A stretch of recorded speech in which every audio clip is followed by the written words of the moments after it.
While the world's attention is completely fixated on a potential war between Iran and Israel, fueled by missile strikes, media hype, and the looming threat of wider conflict, something far more significant has been unfolding quietly in the background. And almost no one in the West is talking about it. China just pulled off two massive geopolitical wins that could reshape the global economy for decades to come. So here's the question you need to ask. While America escalates conflict, is China building a new world order from the ground up? Just last week, Chinese President Xi Jinping orchestrated what may go down as the most strategic trade maneuver of the decade, maybe even the century. While US policymakers were caught up in the chaos of the Persian Gulf and Congress was debating yet another military package, China invited 53 African nations to Changsha for the Forum on China-Africa Cooperation. And what happened there was nothing short of historic. All 53 countries pledged their commitment to a new China-Africa trade framework, one that grants African exports 100% tariff-free access to the Chinese market. That's right, zero tariffs. Full access. No strings attached. Just a clear economic invitation into the world's second-largest economy. Let that sink in for a moment. 53 nations. One continent. One trade deal. No Western precedent even comes close. French geopolitical analyst Arnaud Benedetti summed it up perfectly. It's impossible to overstate the sheer scale and ambition of what's being attempted here. Never before has a rising power secured coordinated support from an entire continent in such a comprehensive way. And while this historic moment unfolded, the US sent warships and aircraft carriers into the Persian Gulf. Xi Jinping. He flew into Kazakhstan, shook hands, signed agreements, and expanded China's influence across Central Asia. So ask yourself, who's truly building for the future right now? Who's laying bricks while the other tosses bombs? The contrast couldn't be clearer. The US is retreating into isolationism, raising tariffs, fortifying borders, and prioritizing short-term protectionism. China, on the other hand, is doing something that once seemed unthinkable, offering long-term partnership, infrastructure, and economic integration, particularly with countries that the West often overlooks or marginalizes. The official statement from the China-Africa Summit made their intentions crystal clear. The rise and growth of the Global South represents the trend of the times, it said. China and Africa are both important members of the Global South. We call on all countries, especially those in the Global South, to build a community with a shared future for mankind. In simpler words, the Global South is rising, and China wants to lead it. Historically, African nations have been stuck in the margins of global trade, restricted by high tariffs, blocked from value-added production, and often reduced to raw material exporters. Western economic frameworks demanded rigid reforms and handed down loans with tight political strings. But China's approach is radically different. It's not charity. It's not ideology. It's business. Strategic, calculated, and win-win in nature. And it's working.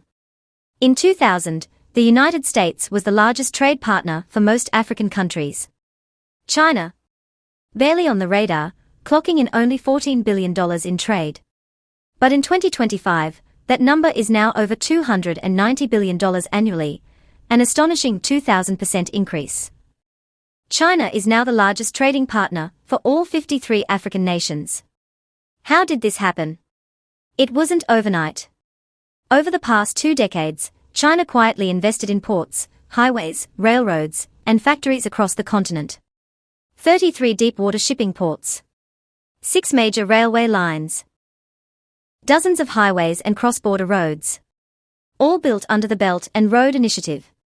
And what's most critical is that these infrastructure investments weren't just for show, they were built to enable African goods to move, export, and compete on the global stage. And it's not just trade, it's mining, tech, agriculture, e-commerce. In fact, during the summit, Hunan province positioned itself as Africa's heavy machinery and mining partner. Contracts were signed. Equipment displayed. Technology transfer agreements were struck. As one Nigerian attendee put it, no lectures. No hypocrisy. No supremacy. Just business and food. Let that quote sink in, no lectures, no hypocrisy. That's what doing business with China feels like for many developing nations, especially when compared to the West's often moralizing and conditional approach. And it's not just a political line. It's data-backed. The 2025 Democracy Perception Index, run by the Danish NGO Alliance of Democracies, found something astonishing. Global public perception of China is now more favorable than that of the United States. And US favorability has plummeted to levels not far from Russia's. That's a wake-up call. While mainstream media outlets dissect every detail of US foreign policy in the Middle East, they are missing the bigger story. China is building the future, quietly, methodically, and strategically. And Africa isn't just accepting the invitation, it's becoming an active co-architect. At the same time as the forum in Changsha, the 4th China-Africa Economic and Trade Expo was held. And this wasn't a boring diplomatic affair, it was a celebration of partnership, innovation, and real opportunity. African entrepreneurs showcased goods from textiles and spices to tech solutions and energy products. Chinese investors browsed, bought, and signed. What the West fails to understand is that Africa is no longer a continent of charity. It's a continent of creators, builders, and rising middle classes. And China is responding with equal seriousness, treating African states not as aid recipients, but as equal stakeholders in the global economy. This relationship is not just symbolic, it's transformative. And the West is falling behind. Consider this, while US policy still treats Africa as a theater for strategic extraction, China is integrating Africa into its industrial value chains. It's a massive pivot, and one that will shape the next century. But it's not just Africa. President Xi also visited Kazakhstan for the China-Central Asia Summit, where he deepened economic and energy ties with 5 more nations in the heart of Eurasia. Together, these 2 moves signal something huge.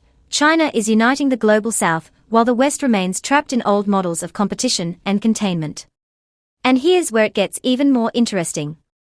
With the global shift toward green energy and electric vehicles, there's one commodity the world literally cannot function without: copper. It's the backbone of solar panels, EV batteries, smartphones, and data centers. But here's the problem: we are running out of copper. Prices are already up 20% this year alone. And smart investors are scrambling for the next big copper discovery. Enter Trident Resources Corporation. This little-known company trades under the symbol ROK in Canada and TRDTF in the US. And they are sitting on something massive, nearly 200 million pounds of copper near the surface in Saskatchewan, Canada. That's enough to fuel millions of EVs, build out electric grids, and power the next generation of AI data centers. And get this, they are fully funded, with $8 million in the bank and a market cap still under $20 million.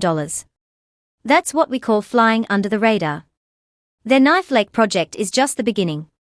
New Tech has identified 15 kilometers of targets with promising grades, and they are launching a fresh round of drilling this summer. But it gets even better. Trident also owns 2 gold projects: Contact Lake and Grey Rock Lake. One of them, Contact Lake, already produced 200,000 ounces in the 1990s. Back then, gold was under $300 an ounce. Today, it's over $3,300 and climbing. In short, Trident Resources is perfectly positioned in the right place, with the right metals, at the right time. If you're looking to get exposure to the copper supercycle, and get in early, this is a stock worth watching. But here's the broader takeaway: the world is changing. The global economy is shifting away from old power centers and toward a more multipolar, interconnected world. China is offering a vision based on partnership and infrastructure. The US is offering missiles and military bases. Which model do you think will win in the long run? Because in the end, it's not weapons or sanctions that determine global leadership, it's who controls the resources, relationships, and trade routes that power the future. So what do you think? Is China quietly building a better future, while the West stays stuck in endless conflict? Will Africa become the key to China's long-term rise? And will American investors start paying more attention to the commodities like copper that are going to power the next industrial era? Drop your thoughts in the comments below. I want to hear from you. And if you found this video insightful, do me a favor, hit the like button, subscribe to the channel, and make sure those notifications are turned on so you don't miss our next deep dive into the shifting global economy. Thanks for watching, and I'll see you in the next one.